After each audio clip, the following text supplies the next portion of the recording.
네, 오늘 말씀 본문으로 오늘의 오병이어라는 제목으로 같이 말씀을 나누겠습니다. 오늘 말씀 본문은 저와 여러분들이 잘 알고 있는 오병이어의 기적이 일어난 부분입니다. 오병이어가 무엇인지 다 잘 아시겠지만 또 교회를 처음 나오시는 분이 있기 때문에 짧게 말씀을 드리는 것은 오병이어는 떡 5개와 물고기 2마리를 뜻하는 것입니다.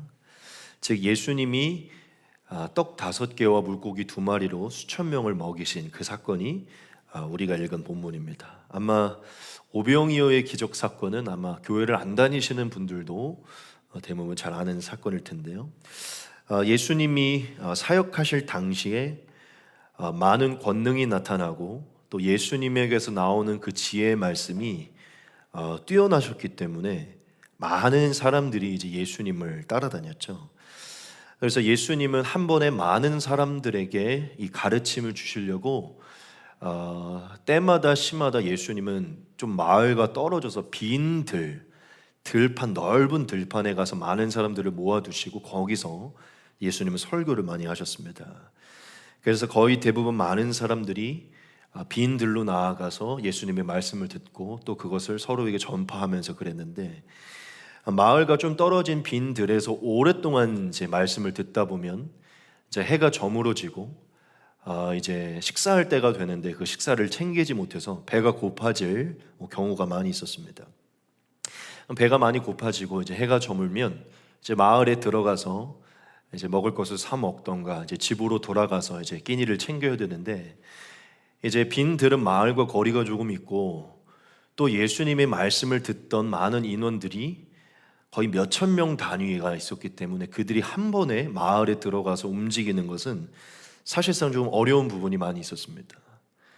그래서 사실 빈 들에서 수천 명이 예수님의 말씀을 들을 때 그 한 번에 그 시기 끼니를 채우는 것은 굉장히 좀 어려운 일이었습니다. 즉 예수님이 빈들에서 말씀을 전하실 때 그 끼니를 채우는 그 부분이 참 어려운 부분이었다는 것이죠. 그런데 그러한 상황 속에서 예수님이 성경에 보면 2번이나 기적을 행하시는데, 첫 번째는 이제 보리떡 5개와 물고기 2마리로 대략 5천 명을 먹이신 사건이고, 다른 부분에서는 7개와 물고기 2마리로 또 4천 명을 먹이신 그런 사건입니다. 아마 이 이외에도 사실 예수님이 많이 또 다른 기적을 많이 행하셨었겠죠. 여하튼 오늘 말씀은 빈들에서 예수님의 말씀을 듣던 많은 지체들이 배가 고팠을 당시에 예수님이 가지고 있던 보리떡 5개와 물고기 2마리로 기적을 행하셔서 그 모든 이들을 배불리 먹이시고, 성경에 뭐라고 기록되냐면 먹이고 또 12광주리가 남았다라고 얘기를 합니다. 그들을 다 내어주고 먹이시고 아주 충만한 바구니에 찰 정도로 예수님이 기적을 행하셨다라고 그렇게 기록이 됩니다. 즉 보리떡 5개와 물고기 2마리로 5천 명을 먹이는 사건이 오늘 말씀의 사건이죠. 예수님이 이 기적을 통해서 자신이 전능한 하나님이심을 세상에 선포하셨고, 물리적인 한계를 뛰어넘으시는 그 한계를 초월해 계시는 하나님이시며 또한 메시아 즉 그리스도이심을 선포한 사건이 바로 이 사건입니다. 예수님이 이 사건을 통해서 자신을 그리스도로 증명해 주셨고, 수천 명이 예수님이 오병이어의 기적을 접하고 난 이후에 예수님이 참 그리스도임을, 세상에 오실 그 선지자임을 많이들이 믿게 되었어요. 여하튼 오늘 말씀은 예수님이 그리스도 되심과 전능하심이 아주 잘 나타나 있는 말씀인데, 이 사건은 가장 궁극적으로 그것을 저와 여러분들에게 교훈해 주지만, 사실 이것은 저와 여러분 모두에게, 즉 오늘날 모든 성도들을 향해서 예수님이 하고자 하시는 말씀이 있기 때문에 사실은 기록을 한 것입니다. 단순히 예수님이 능력이 뛰어나셔서 기적을 행할 수 있는 분이다 이것만을 나타내기 위해서 말씀하신 것이 아니라, 이것을 남기신 것은 오늘날 우리 모든 성도들에게 하실 메시지가 있기 때문에 이것을 남기셨다는 것이죠. 그래서 우리가 잘 아는 말씀이지만 이 오병이어의 말씀에 다시 귀 기울이면서 오늘 현재 시점에서 우리가 깨달아야 될 것들이 무엇인지를 같이 나누도록 하겠습니다. 첫 번째는 바로 이것인데요. 우리 같이 한 목소리로 같이 읽도록 하겠습니다. 같이 읽겠습니다. 시작. 기적은 긍휼에서 시작된다. 아멘. 오늘 말씀에 참 중요한 한 부분이 있는데요. 그게 어떠한 부분이냐면 예수님의 마음에 관한 부분입니다. 마음에 관한 부분. 오늘 말씀은 예수님의 오병이어의 기적의 부분이 기록되어 있는데, 그런데 더 중요한 게 있어요. 그게 뭐냐면 오늘 말씀은 예수님의 이 기적의 사건을 다루기 이전에 이것부터 저와 여러분들에게 언급을 한다는 것입니다. 그게 무엇이냐면 예수님께서 많은 사람들, 많은 제자들을 불쌍히 여기셨다는 것이에요. 우리가 말씀을 한번 같이 보겠습니다. 예수께서 들으시고 배를 타고 떠나사 따로 빈들에 가시니 무리가 듣고 여러 고을들로부터 걸어서 따라간지라. 예수께서 나오사 큰 무리를 보시고 불쌍히 여기사 그 중에 있는 병자를 고쳐 주시니라. 오늘 마태가 기록한 것은요, 예수님의 이 전능한 기적이 나타나기 이전에 예수님의 마음에는 불쌍히 여기는 마음이 있었다라는 것을 말하고 있습니다. 즉 마태가 저와 여러분들에게 말하고 싶었던 것은 단순히 기적뿐만 아니라 그 기적 안에 있었던 예수님의 마음이 무엇인지를 보여주고 싶으셨던 거예요. 여러분, 오늘 말씀에 보면 예수님 마음 안에 무엇이 있었습니까? 긍휼이 있었습니다. 긍휼. 예수님은 긍휼이 여기는 마음이 있었기 때문에 뭘 행하셨냐면 그들에게 기적을 행하신 것이에요. 단지 그들에게 기적을 행하고 싶어서 행하신 게 아니라 그 기적의 이면에는 그 많은 사람들을 긍휼히 여기는 그 마음이 있었기 때문에 기적이 나왔다는 것입니다. 여러분, 우리가 이 모습을 통해서 이 부분을 알아야 됩니다. 그게 무엇이냐면 예수님의 사역의 시작과 또한 예수님의 기적과 능력의 근원이 어디서부터 나오는지를 우리가 다시금 주목해야 돼요. 예수님의 사역의 시작, 그 능력과 기적의 근원은요, 다른 데서 일어나는 것이 아닙니다. 그것은 바로 긍휼에서부터 일어나는 것입니다. 즉 영혼을 불쌍히 여기는 마음, 거기서부터 시작된다는 것이죠. 더 크게 한마디로 얘기하면 사랑에서부터 모든 능력과 기적이 시작된다는 것입니다. 영혼을 향한 사랑, 그 긍휼이 예수님의 기적을 만들었다는 것이에요. 여러분, 성경은 저와 여러분들에게 한결같은 하나의 진리를 말하는데 그게 무엇이냐면 예수님은 늘 어떤 일들을 행하기 이전에 거기에 마음을 담으셨다는 것입니다. 근데 그 마음의 가장 중심에는 뭐가 있었냐면 긍휼, 사랑이 있었다는 것이에요. 예수님은 어떠한 능력과 기적을 행하기 이전에 늘 긍휼의 마음이 먼저 그 대상에게 쏠렸다는 것입니다. 우리 두 가지의 말씀만 보겠습니다. 예수님의 기록은 늘 이 말씀이 기록되어 있죠. 예수께서 모든 도시와 마을에 두루다니사 그들의 회당에서 가르치시며 천국 복음을 전파하시며 모든 병과 모든 약한 것을 고치시니라. 무리를 보시고 불쌍히 여기시니 이는 그들이 목자 없는 양과 같이 고생하며 기진함이라. 마태복음 15장에도 나와 있습니다. 예수께서 제자들을 불러 이르시되 내가 무리를 불쌍히 여기노라. 그들이 나와 함께 있은지 이미 사흘임에 먹을 것이 없도다. 길에서 기진할까 하여 굶겨 보내지 못하겠노라. 이게 바로 우리가 아는 칠병이어의 기적에 나오는 것입니다. 예수님이 또 다른 기적을 행하실 때 그들을 향한 긍휼의 마음에서부터 이 모든 것이 시작된 것입니다. 여러분, 예수님께 어떻게 그 많은 능력과 기적이 머물렀을 수 있었을까요? 당연히 예수님이 전능한 하나님이시기 때문에 예수님 안에는 많은 기적과 능력이 늘 머물러 있었겠죠.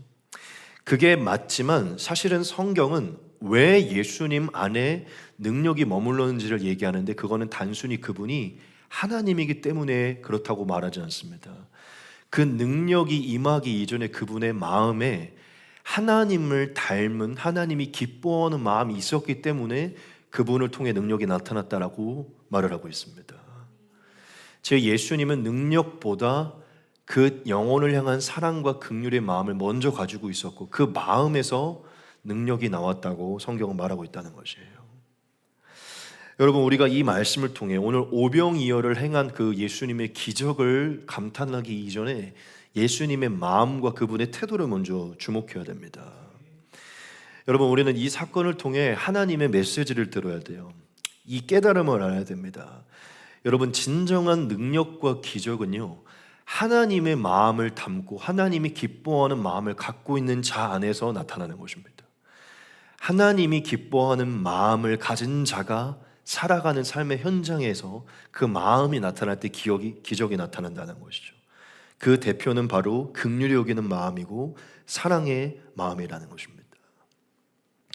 여러분, 우리는 하나님의 사역을 감당하려고 하잖아요. 그게 전도이든지 치유이든지 어떤 전파이든지 또는 교회에서 행하는 것이든 비전을 받은 어떠한 사역이든 하나님의 사역을 감당하려는 마음을 많이 가져요. 그렇죠? 정말 우리 얼마 전에 오신 분들도 몸이 아프신 분들 많은데 막 진짜 우리가 손을 얹어 기도하면 막 치유되는 거 원하잖아요. 그렇죠? 그런 능력이 우리 안에 있기를 원해요. 그런데 우리는 어쩌면 한 번도 이러한 능력을 한 번도 경험해 보지 못했을 수도 있는 것 같아요. 그리고 열매 맺지 못했고 뭔가를 꾸준하게 하고 싶었던 사역들을 꾸준하게 했던 경우가 참 많이 적은 것 같아요. 그런 모습을 우리가 늘 마주한다는 것이죠. 여러분, 왜 우리가 능력을 경험하지 못하고 열매를 맺지 못하고 꾸준한 일들을 경험하지 못할까요? 흔히 말하는 그런 기적들이 왜 우리의 삶에 안 일어날까요? 많은 원인이 있겠지만 저는 오늘 말씀으로 우리에게 이 진단을 내리고 싶은데, 우리의 마음에 예수님의 마음, 즉 사랑과 긍휼의 마음이 지극히 적기 때문입니다. 그 마음에서 시작된 행위가 너무 적기 때문에, 그 진정한 마음이 쏠리지 않기 때문에 어쩌면 우리에게 열매가 없고 능력이 나타나지 않는 것일 수 있어요. 우리에게는 흔히 두 가지의 모습이 나타나는데, 첫째는 무엇인지 아십니까? 특별히 하나님의 사역을 감당하려고 할 때 첫 번째 모습, 자신의 영광을 위해서 감당하려고 하는 경우가 많이 있어요. 자신을 과시하고 내 믿음이 이 정도이고 하나님 나를 통해 이 정도 역사하시고 나의 믿음의 분량은 이 정도이고 난 이 정도의 꿈을 갖고 있는 어떤 욕망, 어떠한 과시, 어떠한 입증하려는, 증명하려는 그런 마음으로 어떤 하나님의 사역을 감당하려는 마음이 많다는 것이죠. 사실 목회자인 저도 그런 욕심에 놓일 때가 굉장히 많죠.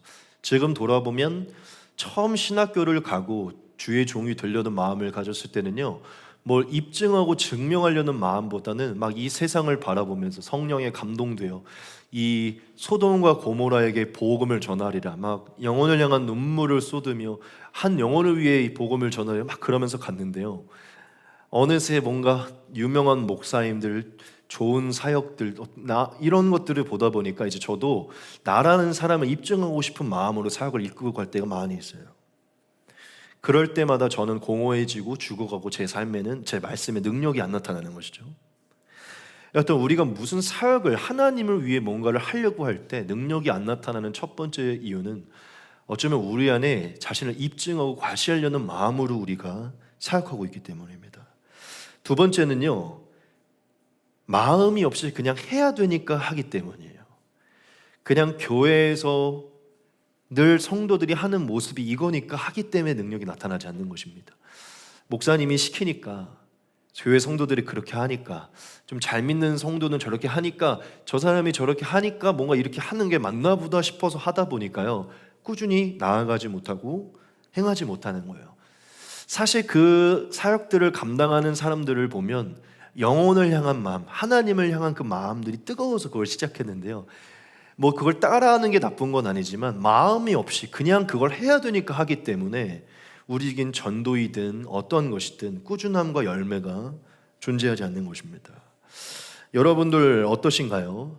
아마 여러분들 안에 진정한 영혼, 이 세상을 향한 긍휼과 마음이 담겨 있지 않으면 여러분들이 시도하려고 했던 그 모든 사역들은요, 아마 열매가 없고 중간에 멈추게 됐었을 것입니다. 왜냐하면 그거는 하나님의 마음으로부터 시작된 게 아니기 때문이에요. 오늘 예수님의 이 삶을 보면 그분께 왜 능력이 나타났는가, 그분의 사역은 어떻게 그 죽음 앞에서까지 유지가 되었는가, 딱 한 가지입니다. 그거를 끝까지 이어갈 수 있는 그 사랑의 마음이 예수님 안에 있었기 때문이죠.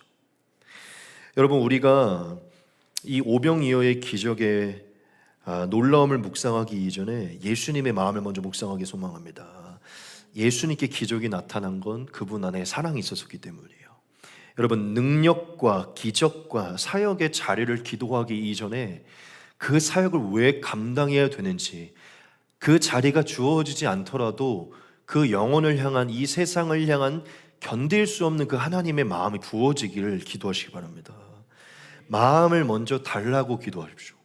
예수님의 마음이 내 안에 있어 어떠한 직분과 어떠한 사역이 주어지지 않아도 그 마음으로 살아가고자 하는 그 마음을 달라고 기도하자는 거예요. 진정한 사역과 능력은 그 마음에서부터 시작되기 때문이죠. 바울은 저와 여러분들에게 얘기합니다. 너희 안에 이 마음을 품으라. 곧 그리스도 예수의 마음이다. 예수님의 마음은 긍휼의 마음인 줄 믿습니다.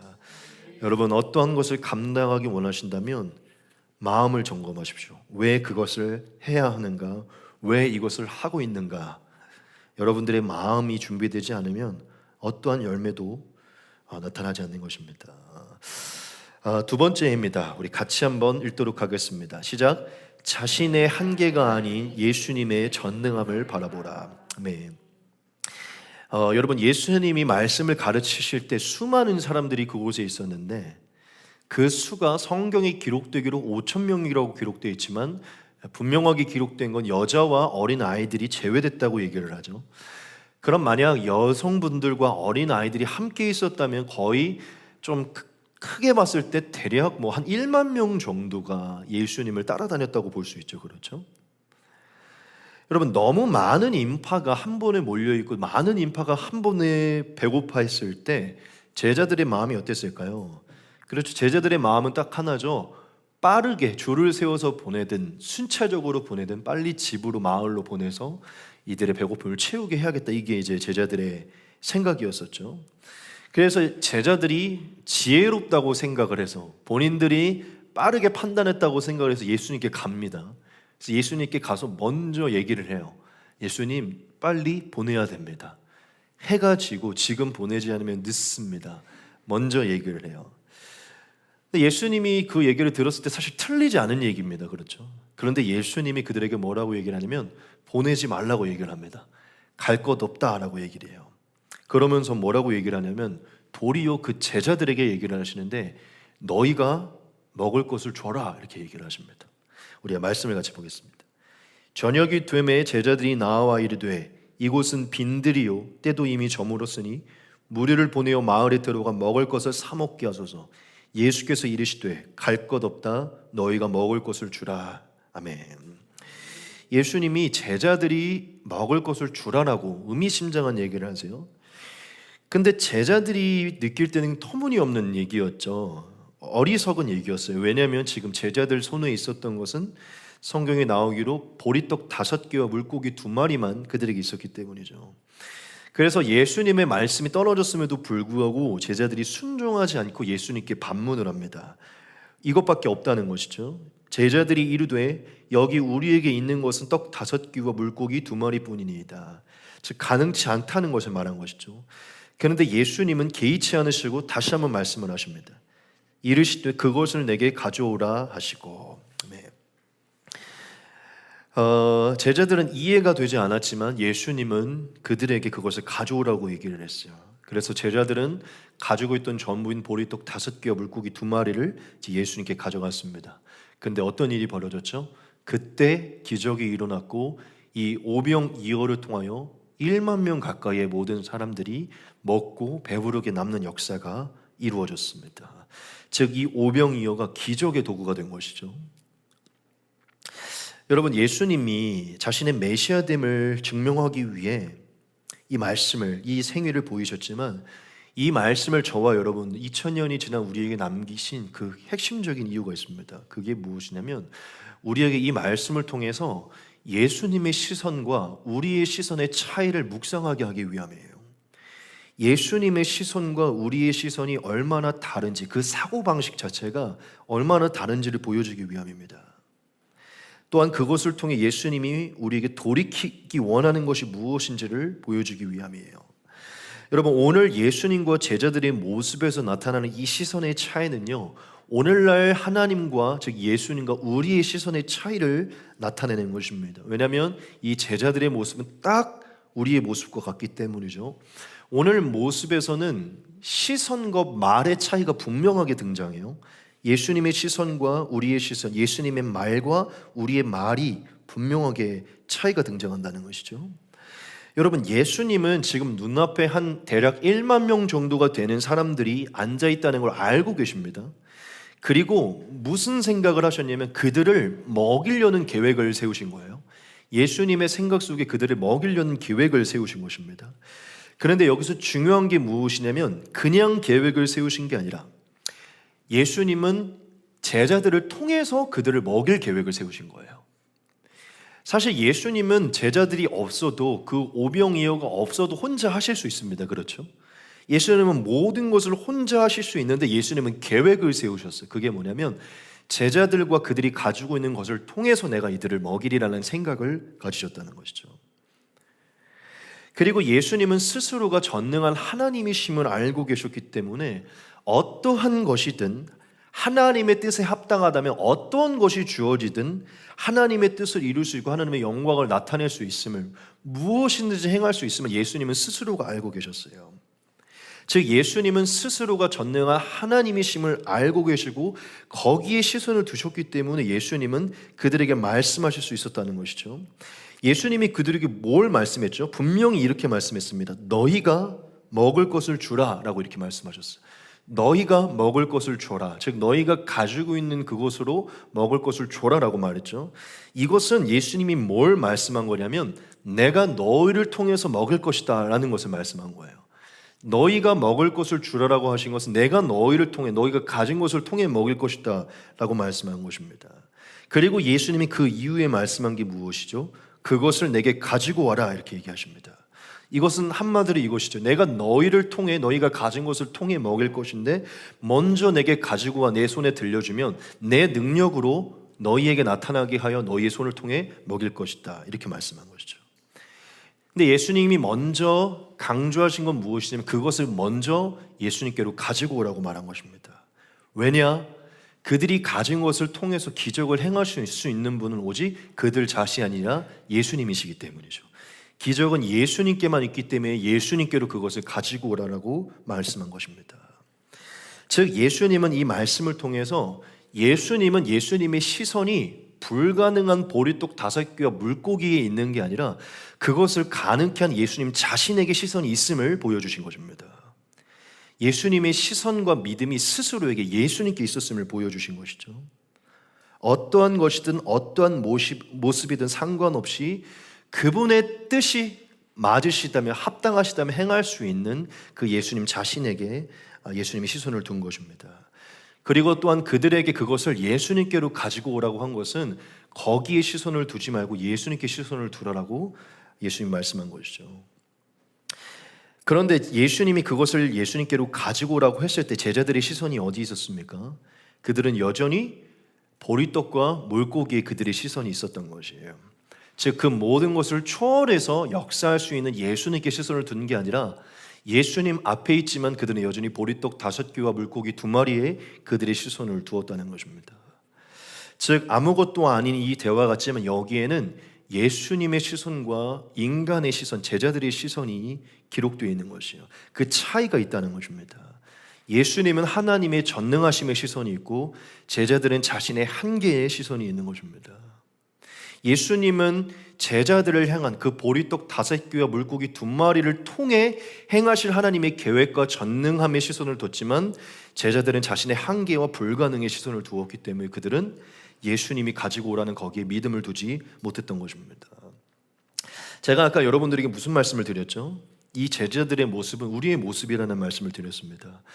여러분, 이것은 딱 저와 여러분들의 모습입니다. 늘 예수님을 믿고 예수님 안에 살고 예수님과 동행하지만 단 한순간도 예수님의 계획과 전능함을 보지 못하고 여전히 우리 손에 들려있는 무능함과 불가능함과 한계를 바라보는 우리의 시선이라는 것이죠. 예수님은 오늘 이 말씀을 통해서 예수님의 시선과 우리의 시선이 매일의 삶 속에 얼마나 차이가 나는지를 보여주시는 것이에요.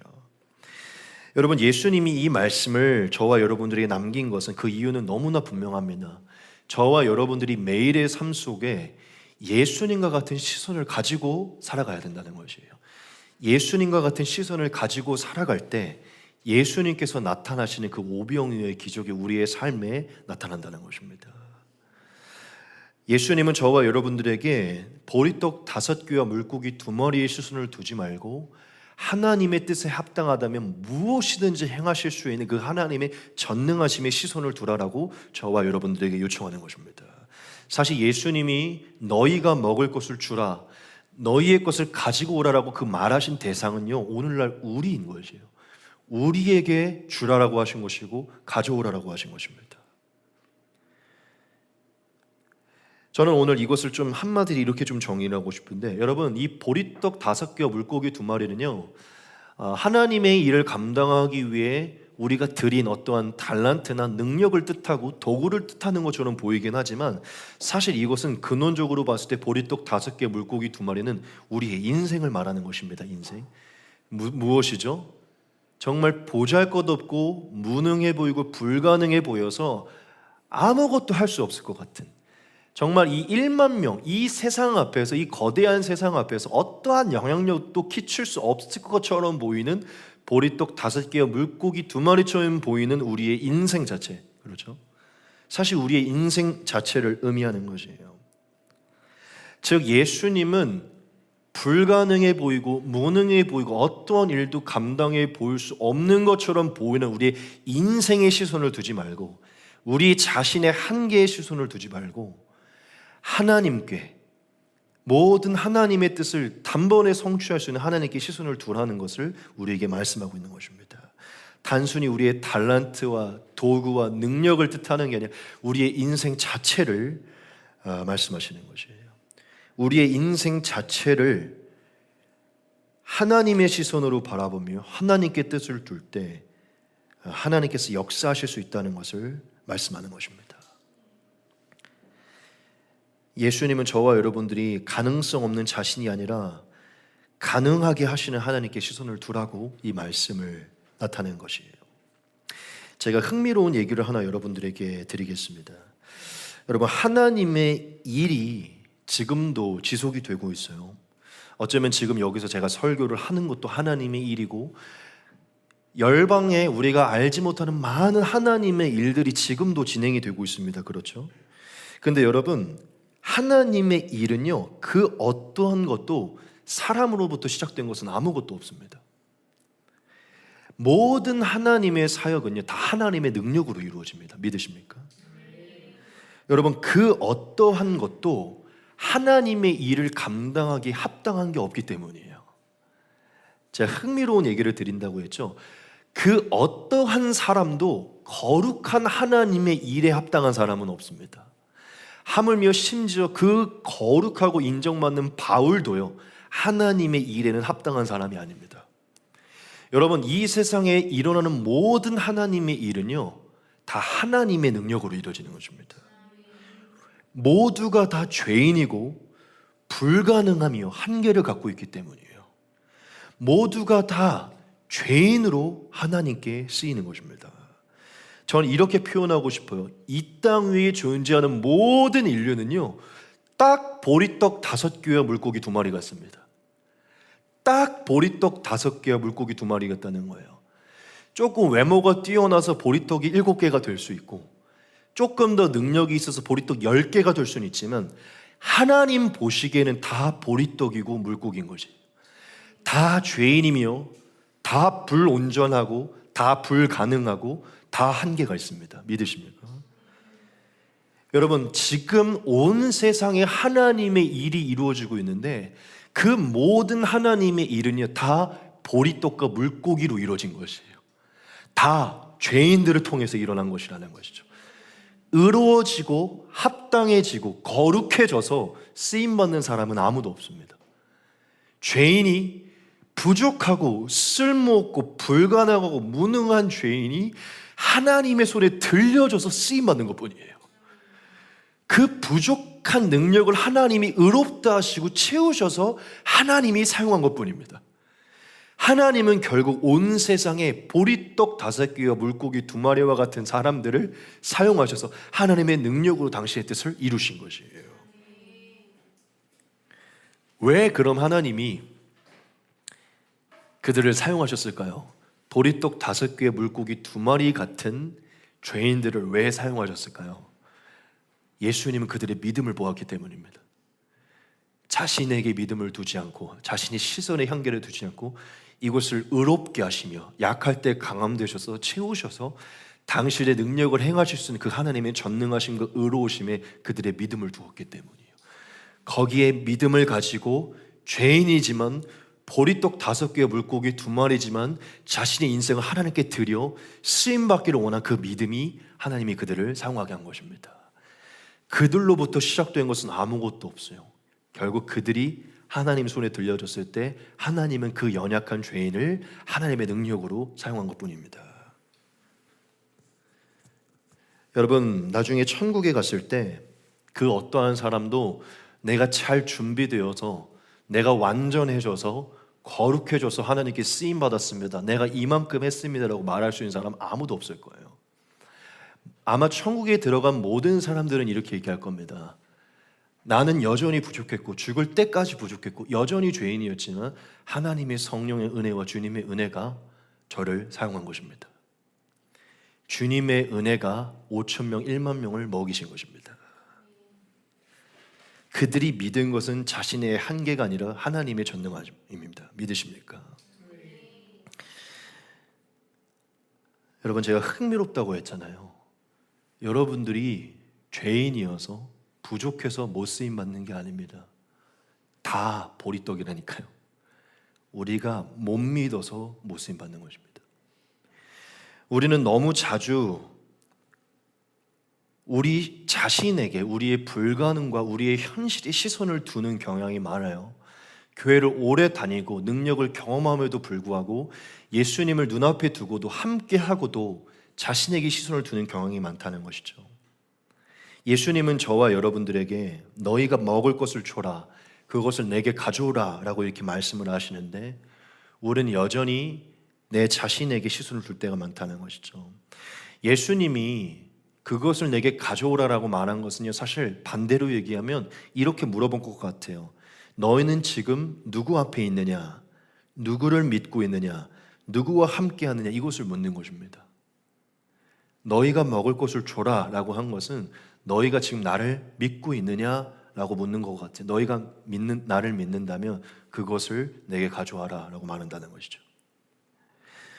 우리는 늘 자신에게 시선을 두어서 내게는 가진 게 없다라고 얘기를 하고 할 수 없다라고 얘기하고 부족하다라고 못한다고 불가능한다고 말할 때가 많이 있습니다.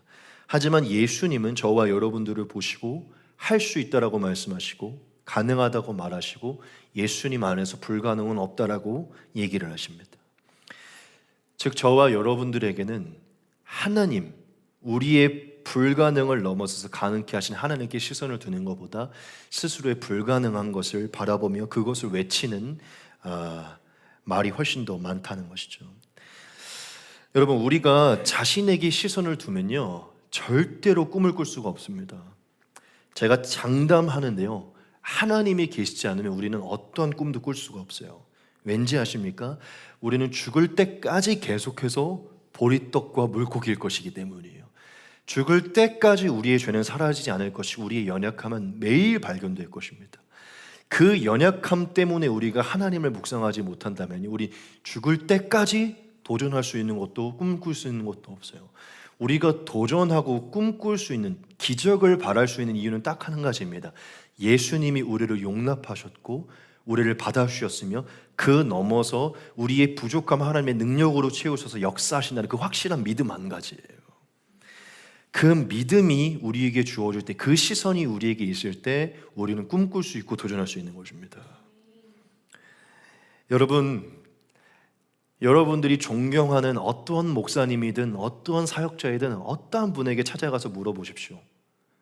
모두가 동일한 대답을 할 거예요. 나는 부족하다. 나는 부족하다. 그들은 부족하지만 하나님의 신실함과 의를 힘입어 가고 있는 것입니다. 저와 여러분들이 진실로 하나님의 일에, 하나님의 나라에 아름다운 도구로 쓰임받기 원한다면, 하나님의 기적을 경험하기 원한다면 여러분 자신에게 시선을 두는 게 아니라 예수님께 시선을 둬야 됩니다. 여러분들이 인생 자체를 새롭게 하시고 변화시킬 수 있는 예수님께 시선을 두고 예수님께 여러분의 인생 자체를 가지고 갈 때 그 안에서 새로워지고 소망을 발견할 수 있는 것입니다. 여러분, 오늘 예수님이 제자들의 말씀을 통해 저와 여러분들에게 분명히 말하는 것을 기억하십시오. 예수님은 제자들을 통해서 먹을 것을 계획했어요. 보리떡 5개의 물고기 2마리, 그 아무것도 아닌 것을 통해서 먹을 것을 계획하셨다는 것입니다. 혼자서 행하지 않고 그 쓸모없는 것을 통해서 먹이실 것을 계획했다는 거예요. 이것은 하나님은 쓸모없는 우리를 통해 일할 것을, 함께 일할 것을 지금도 계획하고 계신다는 것입니다. 여러분, 좀 기대가 되지 않습니까? 대체 하나님이 보리떡 5개와 물고기 같은 나를 어디까지 쓰이실지, 나를 어떻게 사용하실지 여러분 기대가 되지 않으세요? 그렇게 쓸모없는 보리떡 5개와 물고기 2마리, 그냥 먹을 것을 가지고도 하나님은 일하실 수 있는데 하물며 그보다 귀한 우리의 모습을 통해 얼마나 더 일하실 수 있을지 우리가 기대할 수 있지 않냐는 것이에요. 여러분, 스스로의 한계, 그것을 극복하는 거 참 중요하지만 그 한계에서 시선을 바꾸어서 예수님의 전능함의 시선을 두십시오. 그분은 지금도 여러분을 통해 여러분과 함께 뜻을 이루기 원하시고 그 신실하심을 여러분들의 삶에 보이시기를 원하십니다. 여러분들의 믿음과 시선을 예수님께 두시기 바랍니다. 마지막 3번째입니다. 우리 같이 한번 읽겠습니다. 시작. 지금 드리라. 아멘. 마지막 부분 아주 짧게 전하고 마치겠습니다. 예수님이 16절에 이들에게 분명히 말씀한 게 있었어요. 그게 무엇이냐면 바로 이것입니다. 갈 것 없다라고 말씀을 하신 거예요. 저는 오늘 이 부분에서 성령께서 우리에게 말씀하고자 하는 게 분명히 있다는 것을 믿고 이 3번째 대지를 넣었습니다. 예수님은 갈 것 없다라고 말씀하시면서 지금 너의 손에 있는 것을 줘라 라고 이렇게 말씀을 하셨어요. 예수님이 이 말씀을 하셨을 때 제자들은요, 무엇을 더욱 준비해야 된다고 생각을 했어요. 뭘 더 준비하고 어떤 방법을 마련해야만 먹일 수 있다라고 생각을 했다는 것이죠. 근데 예수님은 분명하게 딱 잘라서 말합니다. 갈 것 없다. 무슨 얘기냐면 더 구비하지 않아도 된다라고 말씀하시는 거예요. 더 구비하지 말라라고 주님은 말씀하셨어요. 지금 가지고 있는 그것을 내게 줘라라고 말씀했다는 것입니다. 여러분, 이것은 성령의 메시지입니다. 이 말은 저와 여러분들을 향한 하나님의 분명한 메시지인데 이 말씀은 바로 이와 같은 말씀이에요. 지금 우리가 우리에게 있는 모습 그대로, 우리가 가진 그대로의 모습을 그대로 가지고 예수님께 나오기를 주님이 원하는 것입니다. 우리가 가진 그대로, 우리의 모습 그대로를 예수님께 가지고 올 것을 예수님이 요청하는 것이에요. 뭘 더 준비하고 마련해서 주님께로 올게요 하는 게 아니라 주님은 갈 것 없다라고 말씀하십니다. 그냥 그 보리떡 5개와 물고기 2마리면 족하니 그걸 가지고 와라 라고 말씀한다는 것이죠. 그 상태 그대로, 그 모습 그대로 지금 순종하기를 원하는 것입니다. 왜냐, 하나님은 우리가 보리떡을 10개를 구비하든 100개를 구비하든 상관없이 지금 모습 그대로를 가지고 예수님은 일하실 수 있기 때문이에요. 예수님은 지금 모습 그대로, 우리가 부족하다고 여기는 그 모습 그대로 지체 없이 주님께로 나오기를 원하는 것입니다.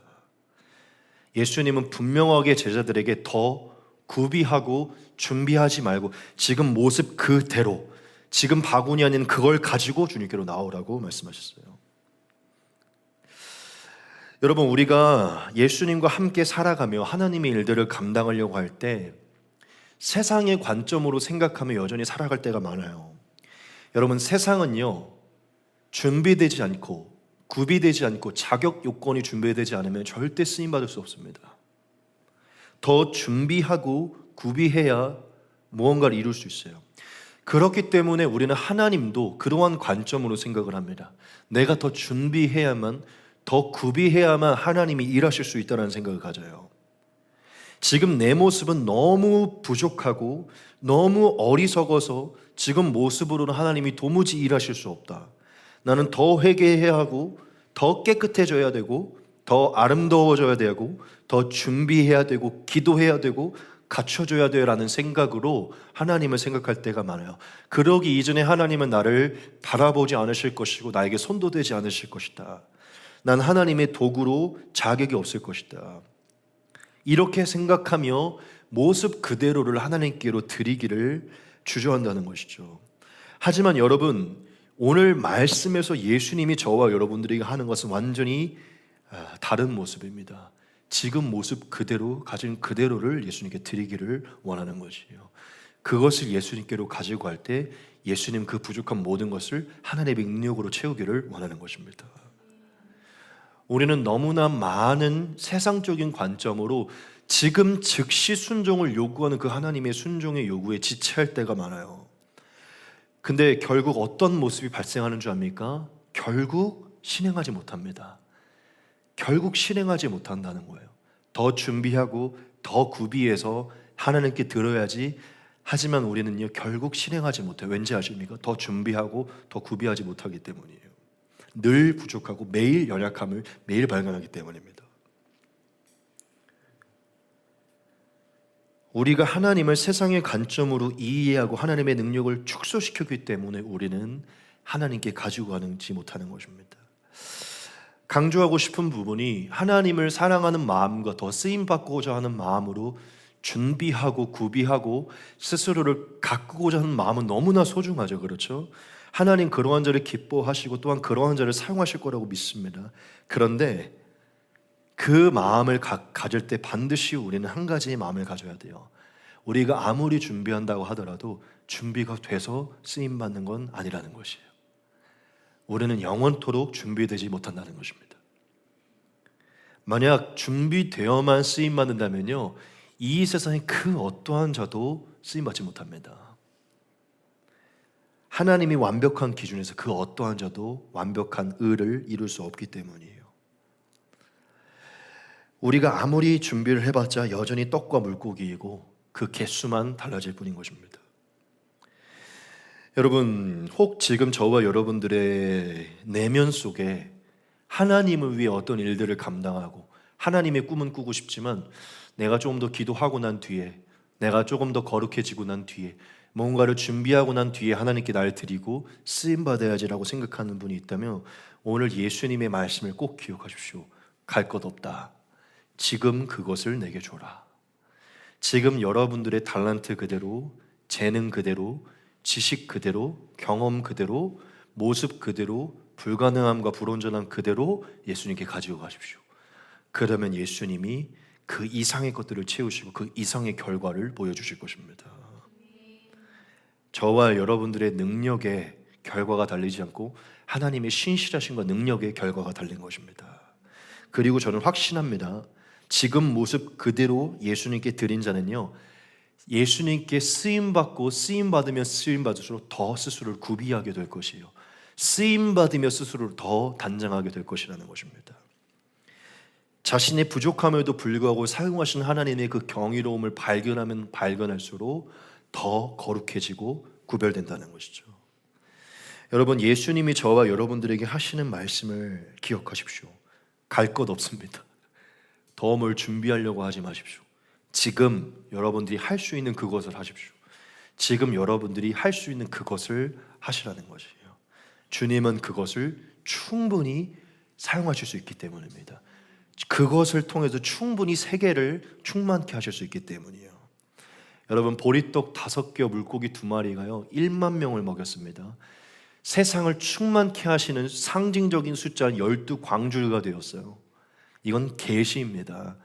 이 우리와 같이 아무것도 아닌 정말 이 봉천동의 작은 교회 이 보리떡 5개 같은 물고기 2마리 같은 제가 어쩌면 세계를 먹이는 목회자가 될 수도 있는 거예요. 여러분이라고 아니겠습니다. 여러분들이 하시는 일과 여러분들의 전도의 열매를 통해 세계를 뒤바꾸는 사람이 될 수 있는 것입니다. 그러한 생각과 마음으로 지금 주님께 삶을 드리시라는 것이에요. 우리 마지막 이 말씀을 보고 마치겠습니다. 무리를 명하여 잔디 위에 앉히시고 떡 5개와 물고기 2마리를 가지사 하늘을 우러러 축사하시고 떡을 떼어 제자들에게 주시매 제자들이 무리에게 주니 다 배불리 먹고 남은 조각을 12바구니에 차게 거두었으며 먹은 사람은 여자와 어린이 외에 5,000명이나 되었더라. 아멘. 보리떡 5개 물고기 2마리를 우리라고 생각하고 오늘 말씀을 마치겠습니다. 우리가요 주님의 손에 들려지면 주님이 우리를 축복하십니다. 예수님이 우리를 축복하시는 순간, 일하기 시작하는 순간 우리는 세계의 영혼들을 살리고 먹일 수 있는 사람으로 변화되는 것입니다. 그 차이는요 내가 뭘 더 준비하느냐에 달린 게 아니라 예수님께 드려지느냐 안 드려지느냐 거기에 달린 것입니다. 여러분 보리떡 10,000개 준비해서 10,000명 먹이려고 하면요 90살 될 때까지 못 준비하실 거예요. 보리떡 5개로 10,000개를 만들 수 있는 예수님을 의지해서 인생을 드리십시오. 그게 훨씬 빠른 길입니다. 지금 시작하시기 바랍니다. 지금 드리십시오. 할렐루야. 우리 말씀을 마치도록 하겠습니다. 오늘 우리에게 필요한 첫 번째 교훈은요 우리가 먼저 예수님의 마음을 가져야 된다는 것입니다. 둘째, 우리의 시선과 믿음을 하나님께 두어야 된다는 것이요. 그렇다면 지금 여러분들의 모습 그대로 할 수 있는 것을 예수님께 드리라는 것입니다. 여러분 우리 매일의 삶에 기적이 일어나기를 소망합니다. 우리 같이 함께 기도하겠습니다.